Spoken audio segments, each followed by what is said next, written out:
ஒரு குழந்தையும் அவளது அம்மாவும் மார்க்கெட்டை நோக்கி நடந்து செல்கிறார்கள்.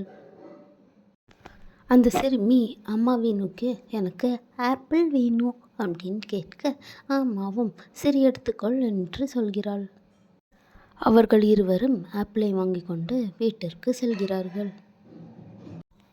செல்லும் வழியில் சிறுமியின் அம்மா, எனக்கு ஒரு ஆப்பிள் கொடு, டேஸ்ட் பண்ணி பார்க்குறேன் அப்படிங்கிறாங்க. அதற்கு சிறுமி எந்த பதிலும் கூறாமல் அவள் அம்மாவை பார்த்து கொண்டிருந்தாள். உடனே சிறுமி அந்த மரத்தின் அருகில் இருந்து ஒரு ஆப்பிளை கடித்து சுவைத்தாள்.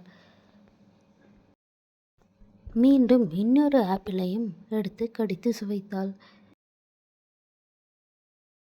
என்ன நம்ம பொண்ணு இப்படி பண்ணுறா, நம்ம மேல் கொஞ்சம் கூட பாசம் இல்லையோ அப்படின்னு அவங்க அம்மா நினைக்கிறாங்க. அந்த சிறுமி அவங்க அம்மா கிட்ட நடந்து வந்து, இந்த ஆப்பிள் தான்மா டேஸ்ட்டாக இருக்குது, அந்த ஆப்பிள் டேஸ்ட்டாகவே இல்லை அப்படிங்கிறா.